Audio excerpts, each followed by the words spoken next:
أعوذ بالله من الشيطان الرجيم. بسم الله الرحمن الرحيم. إلى حضرة النبي المصطفى رسول الله صلى الله عليه وسلم وإلى آله وأصحابه وذريته وقرابته أجمعين. ثم إلى حضرة روح الشيخ بحمد محمد الغزالي. ثم إلى حضرة روح شيخنا محمد ولي الخليلي. ثم إلى حضرة روح شيخنا محمد بن والي. ثم إلى حضرة روح شيخنا سيد الطنطاوي. ثم إلى حضرة جميع العلماء والأولياء قدس الله سرهم وأعلي مقامه ونوير قبورهم ونفعنا به بعلومهم وبركاتهم. شيخ لله لهم الفاتحة ورحمة الله. أعوذ بالله من الشيطان الرجيم. بسم الله الرحمن الرحيم. الحمد لله رب العالمين الرحمن الرحيم مالك يوم الدين. إياك نعبد وإياك نستعين. اهدنا الصراط المستقيم صراط الذين أنعمت عليهم غير المغضوب عليهم ولا الضالين. Bismillahirrahmanirrahim. Assalamualaikum warahmatullahi wabarakatuh. Alhamdulillahi rabbil alamin. Wassalatu wassalamu ala asyrafil anbiya wal mursalin sayyidina wa habibina al-Mustafa Muhammad ibn Abdillah nabiyil ummi wa ala alihi wa ashabihi ajma'in. Amma ba'du. Rabbi shrah li sadri wa yassir li amri wahlul 'uqdatam min lisani yafqahu qawli. Jamaah salat maghrib yang dimuliakan oleh Allah Ta'ala, marilah sama-sama kita duduk dengan niat i'tikaf.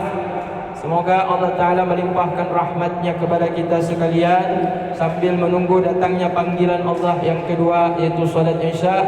Sama-sama kita ikut kajian di majlis Baitul Azim yang diberkahi oleh Allah Ta'ala. Pada malam ini masih temanya berkaitan dengan ibadah salat. Maka pada malam ini kita akan mengkaji tentang keutamaan solat 5 waktu. Fadilatul maktubah, keutamaan solat 5 waktu. Bismillahirrahmanirrahim. Qala Allah Ta'ala, berfirman Allah Subhanahu wa Ta'ala, inna salata kanat 'alal mu'minina kitaban mawquta. Sesungguhnya salat adalah kewajiban yang Allah tetapkan kepada orang-orang yang beriman dengan waktu-waktu yang sudah ditetapkan, tidak boleh diganggu-gugat, dirobah-robah, diotak-atik waktunya. Lihat dalam surat Al-Quran, surat Al-Fusilat, surat Fusilat ayat 33.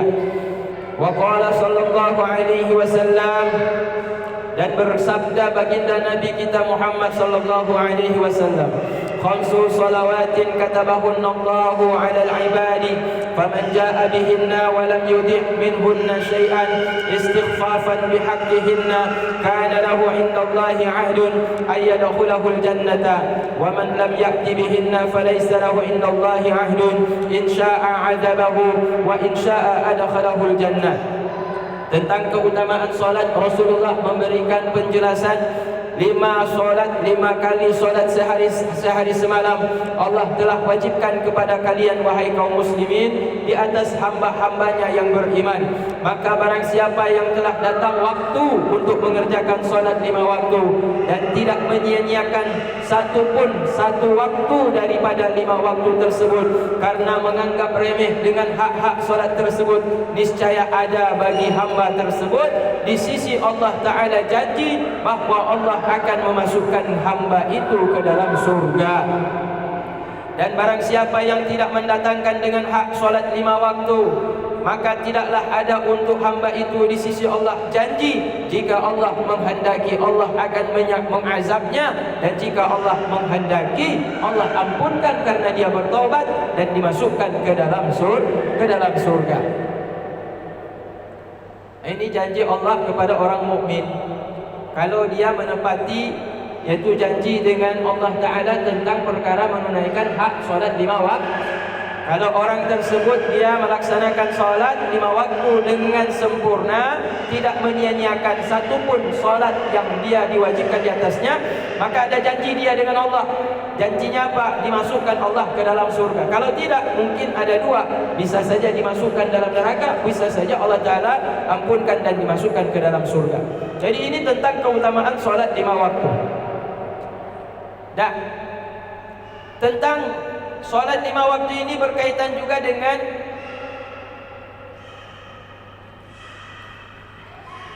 hidayah. Tidak akan datang hidayah kepada seorang hamba akan tadi kalau dia tidak menegakkan solat 5 waktu.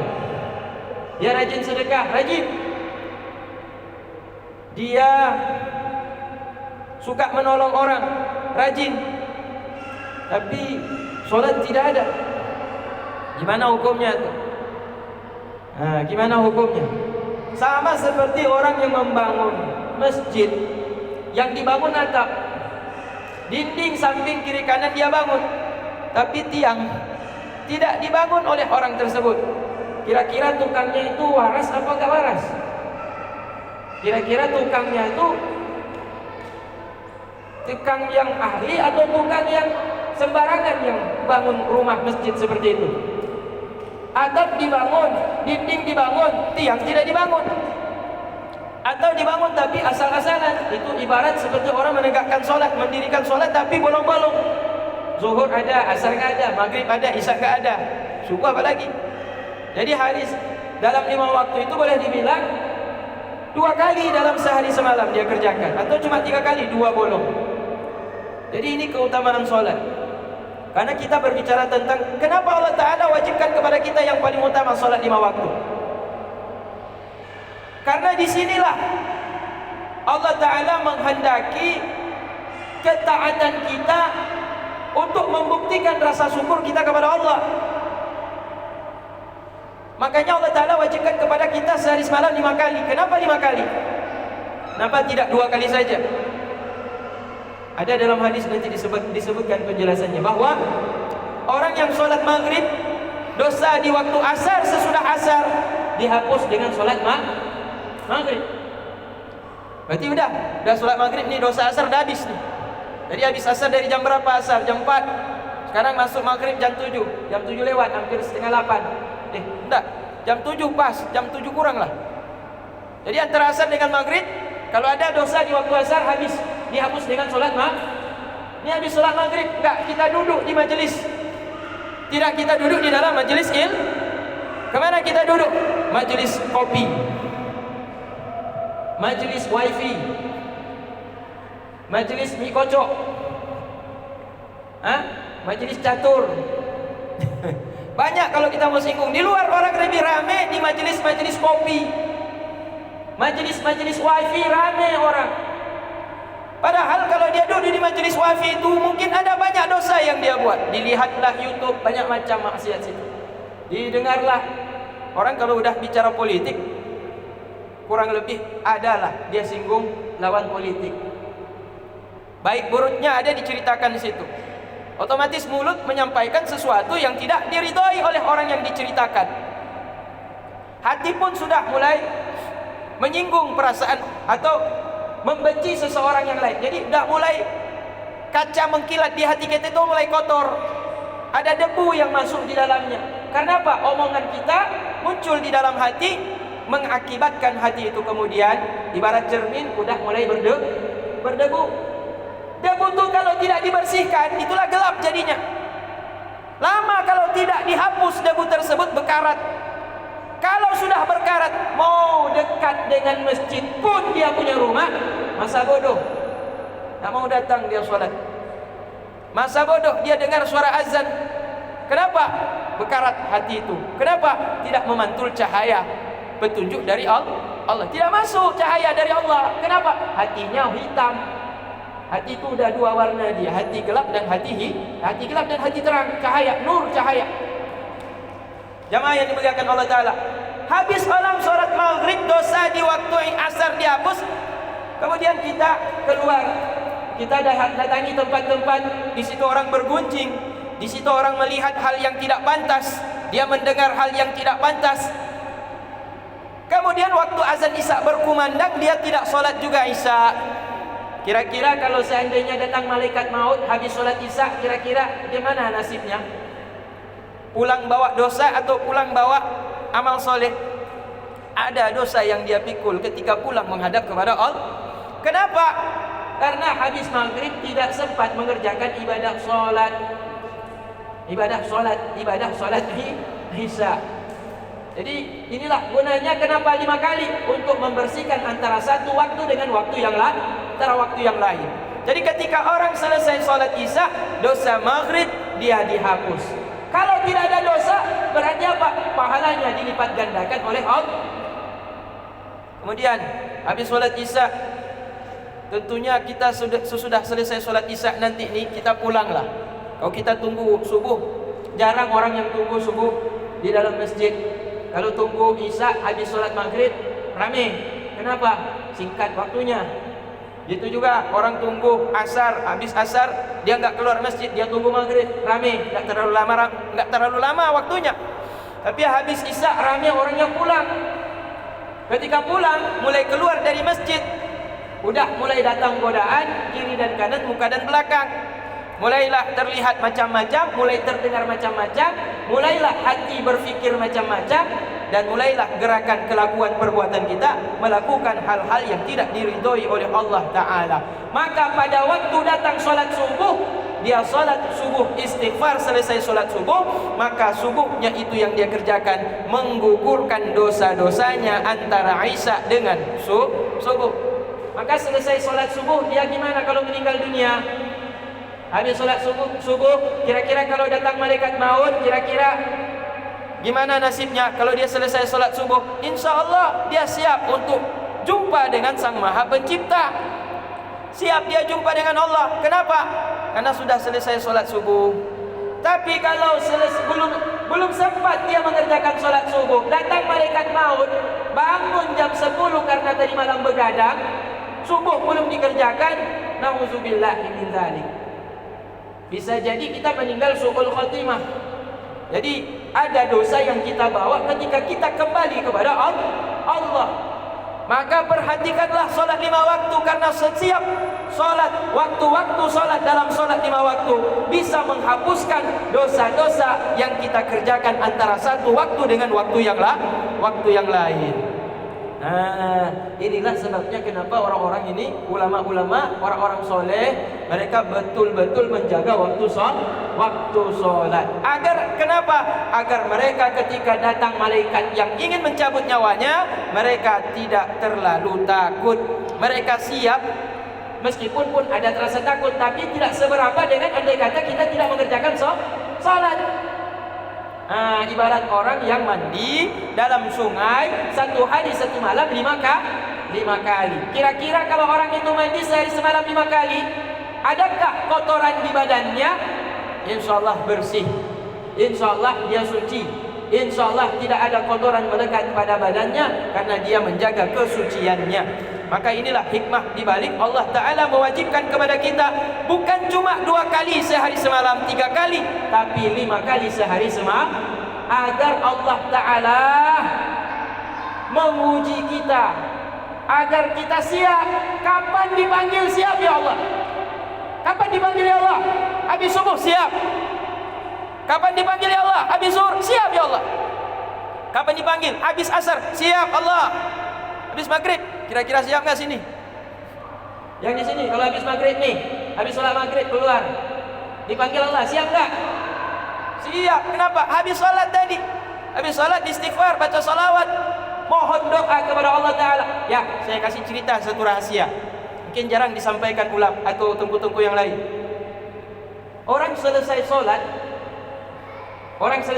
nih, jangan dulu pulang. Kenapa? Karena ketika selesai sholat, pintu langit terbuka. Pintu langit itu tidak selamanya dibuka. Kapan dibuka? Salah satunya ketika orang ini selesai sholat. Kenapa selesai sholat dibuka pintu langit? Kenapa? Karena Allah Ta'ala menunggu hamba yang selesai ruku dan sujud tadi untuk meminta kepada Allah Ta'ala. Gak ada hijab antara dia dengan Allah. Kita ingin doa makbul, capek kita kita pergi ke tanah suci. Kita ingin solat di depan Ka'bah, tempat mustajab berdoa di depan pintu Ka'bah di Multazam.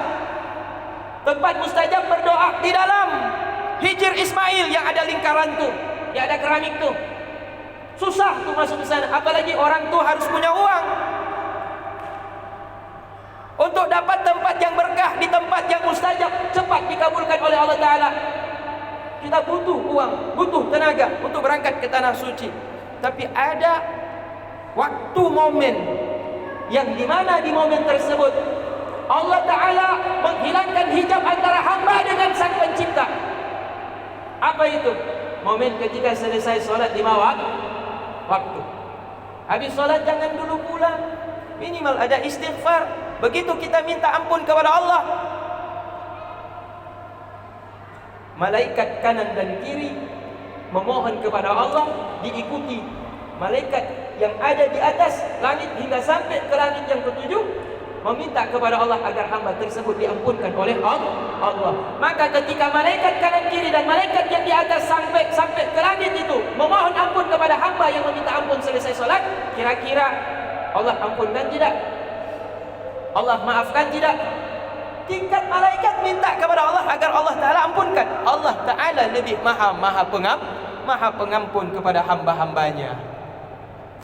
Dan di dalam solat, itu di luar solat, sesudah solat, itu selesai solat, kita berdoa kepada Allah, dikabulkan doa kita. Dalam solat sendiri bagaimana?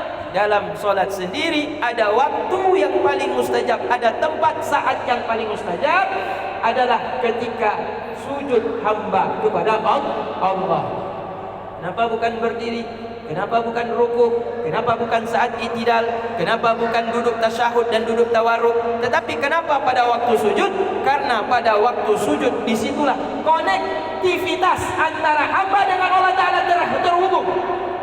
Terhubung antara dia hamba tersebut dengan Allah Ta'ala. Kenapa? Karena dia menjatuhkan kemuliaan dirinya di hadapan Allah Ta'ala yang maha mulia. Kira-kira kita dengan orang paling mulia di dunia ini, pernah enggak kita letakkan kepala ini di kakinya? Tidak ada. Ya, tidak ada. Dengan presiden enggak, dengan komandan, bahkan panglima pun kalau prajurit tidak pernah tuh kepalanya ditaruh di kakinya, tuh enggak pernah. Karena kenapa? Ini kemuliaan. Paling-paling kita hormat dengan tangan, atau kita jumpa dengan orang tua, dengan guru, kita salam dan kita tunduk saja. Tapi kita meletakkan kepala ini simbol kemuliaan seorang manusia. Harga diri manusia di kepala. Kalau kepala kita diinjak, mati pun siap kita. Kalau harga diri kita, umpama kepala kita diinjak orang, mati pun siap kita. Di saat sholat 5 waktu kita letakkan kepala sejajar dengan kaki. Maka disinilah bentuk simbol pengakuan seorang hamba bahwa dirinya adalah hamba yang hina, hamba yang tidak ada apa-apanya dibandingkan di hadapan Tuhannya yang maha suci dan maha mulia. Di saat dia sujud di situ, kemudian dia betul-betul menghayati bacaan di dalam sujudnya, terhubung dia dengan Allah. Maka dalam Al-Quran dikatakan wasjud waqtarib, sujudlah engkau akan rasakan kedekatan dirimu dengan Allah Ta'ala. Jadi orang yang tidak pernah sujud kepada Allah Ta'ala tidak akan pernah merasakan dekatnya dirinya dengan Allah Ta'ala. Saya mau tanya sama bapak-bapak. Bapak-bapak tentunya pernah mengalami masa muda ketika orang tua tu masih hidup, ketika orang tua tu sudah lanjut usia. Andai kata kita di rantau, padahal belum ada telepon, belum masuk SMS, belum ada berita dari siapa-siapa, tapi mak kita di rantau. Misalkan ada yang merantau ke Malaysia, ada yang merantau ke Medan, ada yang merantau ke Jakarta, ke Jawa. Dia di rantau cari nafkah, menuntut ilmu. Tiba-tiba ada kegelisahan di dalam hatinya dan teringat dia kepada orang tuanya. Ada apa tuh? Begitu telepon sampai, mak meninggal dunia. Dari mana kegelisahan hati si anak tadi itu muncul? Padahal belum masuk SMS, belum sampai surat, belum ada telepon. Tapi kenapa ada rasa gelisah seorang anak di hari ketika ibunya meninggal dan dia belum tahu, tapi sudah ada perasaan gelisah. Kenapa gelisah itu muncul? Karena ada hubungan antara dia dengan sang ibu, dengan orang tuanya. Itulah hubungan yang tidak kasat mata, itulah konektivitas antara anak dan orang tua. Maka perasaan itu ada. Kita pun diciptakan oleh Allah Ta'ala, tentunya kita punya hubungan dengan Allah. Baru akan bisa kita rasakan hubungan kita dengan Allah ketika kita melaksanakan solat dengan secara sempurna. Maka lezatnya solat itu, Bapak, kalau para pejabat, kalau para penguasa, kalau orang-orang kaya dapat merasakan kelezatannya ibadah solat, sungguh mereka akan merebutnya kelezatan itu daripada orang-orang yang merasakan kelezatan ibadah solat. Sama seperti orang yang berebut tender, berebut proyek. Nah, kalau berebut proyek untuk dapat keuntungan duniawi, meskipun nanti akan dipergunakan untuk ukhrawi.